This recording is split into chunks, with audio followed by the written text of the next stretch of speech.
So ladies and gentlemen, the much awaited Hyundai Creta. Well, finally I am driving this today here in the beautiful city of Jodhpur, well around Jodhpur to be precise. And well, as you can see, finally the Creta is here. It is going to be launched. In fact, by the time you see this video, it would have been launched, but there are some key changes in this model that we are going to discuss. Of course, it looks new, it feels new when you get inside the cabin, and in terms of powertrain also there are a lot of changes. So is the Creta going to take the game forward from where the previous model left it, and is it worth your money and time? That's exactly what I'll tell you over the next few minutes.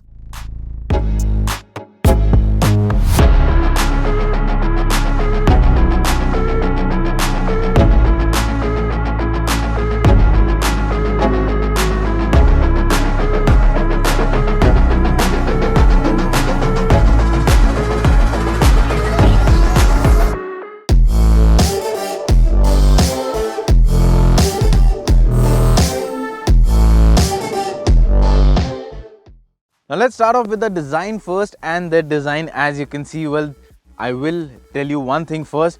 This is an India specific design. So there were talks earlier, there were a lot of bloggers and other people posting pictures for that Tucson derived design that this is going to be the new Creta, but that did not turn out to be true. For India, we have this specially designed Creta because India is a market that important, so that's a good thing. Now if you look at the design here, first look, it is definitely a very impressive design. You can see there are a lot of bits that derive inspiration from the Santa Fe. Now if you look at the Santa Fe, the new Santa Fe, you can make out the inspiration, and that's a good thing. The Santa Fe looks good when you look at it from the front, but the other angles I'll come to it. But when you look at this grille, you know, the parametric grille and the LEDs which run from one end to the other, the headlamp cluster, the bumper design overall, and when you look at the skid plates, all of it gives the car a very good dynamic look. Even the sculpted bonnet here looks good. It gives the car a lot of dynamic character. The 17-inch alloy wheels, and when you look at the side, the strong and bold character lines, and towards the rear again you get these connected tail lamps which run from one end to the other. All of it looks great. Like I said earlier, Santa Fe derived design at the front looks good. Thankfully, it's not Santa Fe derived at the back. But yeah, I mean, at the end of the day, the new Creta, I think, in my opinion, looks very, very good. Especially the last Creta was a bit of a polarizing design. This one, I think, most people will love it. When it comes to the interior of the new Creta, what you get is a brilliant experience, because from the moment you step inside the cabin, the new Creta comes across as a very premium and plush vehicle. Of course, one of the first things you'll notice is this part of the dashboard wherein you have this connected screen. So the instrument cluster and the touchscreen infotainment system, it's a single unit screen, and it has been integrated so well with the dashboard, the design, the flowing design with the curves. It just looks phenomenally good. And if I talk about this segment, I can't think of any other vehicle that has an infotainment system that looks this good. Also, if you look at the dashboard, these horizontal AC vents, the space here to keep your small knickknacks, and the overall build quality, the fitment quality, all of it is top notch. If you look at the center console, again, nicely done, clean layout, and the ergonomics are fine. You've got a wireless charging pad here. You've also got the USB and Type-C connectors here with a 12-volt socket. And of course, in terms of features, the Creta has always been one of those SUVs that has always offered a lot of features, and this one is no different. So you get ventilated seats up front. Both of these are ventilated, which is a big boon when you are staying in places which have a warm climate. So that is there. Beyond that, you've got this massive panoramic sunroof. Again, adds a lot to the already spacious cabin, so it adds to the airy feeling.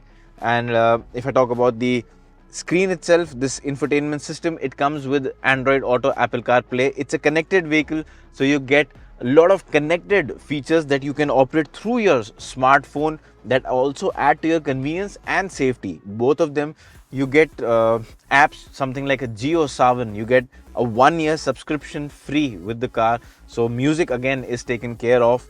And beyond that, if I talk about the space inside, lot of space, even the door pockets, the cubby holes here, you look at the cup holders, the driver armrest storage here.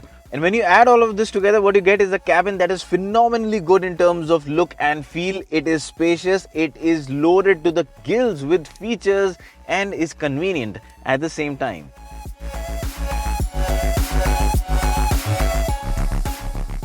Now, once you move to the rear seat of the Creta, well, not much has changed.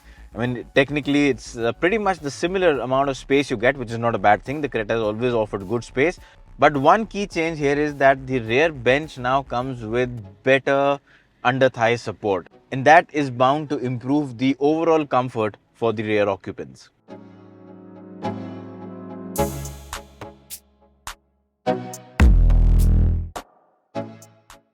Now, coming to the driving experience of the new Creta, well, there is a lot of new in terms of driving. First of all, let's talk about the powertrain options. What you get is a standard petrol engine, the 1.5 litre one with 115 PS of power. You have the diesel, which I'm driving right now, again a 1.5 litre diesel with 115 PS of power. And the new engine in the lineup is the 1.5 litre turbo petrol with the option of a DCT as well, in addition to the manual in this new Creta. This is the same engine that made its debut with the Verna, then came in the Alcazar, and has now been introduced in the Creta. So 160 PS of power is what that petrol engine gives you. So yes, now the Creta is one of those compact SUVs. It continues to be one of those compact SUVs that offers you an option of picking, a standard normal petrol. You can have a powerful petrol, you can have a torquey diesel, you can have automatic, you can have IMT. So everything in the works, it's there. Now let's talk about the driving experience. I've driven two of them. The one I'm driving right now is the diesel. I've driven the turbo petrol yesterday with the DCT, and I'll talk about the diesel first. Well, not much of a change from the old models. It's the same engine. Drives well. It's a torquey unit, and the one that I'm driving right now is a manual gearbox. Again, mated well to the engine. Right from the word go, you've got a good amount of torque, so that dollop of torque just gets you along. And even when you're on the highway, you're trying to make that overtaking maneuver, it's perfectly easy to do it with this engine. And also, one good thing that I like about this engine is it's very refined. And I think with the new Creta, they've also improved the NVH levels. So as a result of that, inside the cabin, you get to have a lot of less sound filtering in. So there's barely any diesel clatter unless you really floor the throttle. Coming to the petrol engine, the turbo petrol, well, the new engine, the same as the Verna, but new for Creta. Again, brilliant unit in terms of power. It makes the Creta one of the most powerful SUVs in its segment, and it really performs well on the road, especially with the DCT. The DCT has been paired well to the engine, takes off well. There is very little turbo lag that you can sense at the beginning, and the transmission really masks up any of that lag very well. And the acceleration right from the word go is good. The in-gear acceleration is nice on the highway. When you just want some power to overtake those long trucks and trailers, you have it right there at the disposal of your right foot. And the gearbox itself works well. It shifts quickly. If you want better control, you can use the paddle shifters. So that's again a very good thing. And also in terms of safety, also level 2 ADAS makes its debut in the Creta, and that's a very good addition. ADAS is nowadays the new in thing. Pretty much everyone left, right and center is adding ADAS to the cars, and the Creta gets it, and it works well. You get a lot of features that aid your active safety, as a result of which these features prevent an accident or minimize the impact of an accident in case it happens. So a great addition to safety. I mean, talking of safety, anyways, now all Hyundai cars come with 6 airbags as standard. This one gets a load of electronics, traction control, and then again airbags, All of that is there with the ADAS, so it's a safe car. Also, Hyundai claims they've added a lot of high strength steel to improve the safety of the shell. So, well, the crash test rating isn't there because the car hasn't been sent for the Bharat NCAP, but once it's there, we'll talk about that at that point of time. But overall, I think, yes, it's a big improvement. You also get the 360-degree view monitor with the animations. So yeah, in terms of features, it's a pretty packed vehicle, and like I said, it's good to drive, convenient to drive, now also safer to drive. So as a result of that, what you get is a vehicle that is vastly improved than its predecessor, and well, it is, I would say, probably one of the best compact SUVs in the Indian market right now. Also, in terms of ride-in quality, not much has changed, but there are some tweaks that have been made to the suspension, as a result of which the suspension has been stiffened up a bit. So the ride quality hasn't been compromised at all. Trust me, we've driven it on bad roads, good roads, all of it. But the handling, the poise on the road, that has improved slightly. It just feels a little tighter around corners. Even at high speeds on the highway in a straight line, there's less vallowiness which the earlier Creta had.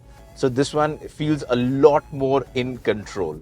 Talking of pricing, well, the pricing hasn't been announced as we speak right now, but by the time you see this video, the pricing would be there. And if Hyundai manages to price the Creta well, looking at their track record, they do price their vehicles well. If they price it well comparatively, I think there's no reason why it shouldn't do well. The older Creta was already selling more than 13,000 cars a month. So this one should just increase that number further. So I don't see that changing. It will continue to be the segment leader. I just hope that they don't outprice it. Yes, do keep in mind that the ADAS version, the inclusion of ADAS will mean that if you're opting for the ADAS, you will end up paying about 1.5 lakh rupees extra for that variant. So, but that's something you pay for the safety. But beyond that, I think the new Creta continues to be what the Creta has always been, disrupting the segment with offering a lot of new features and tech.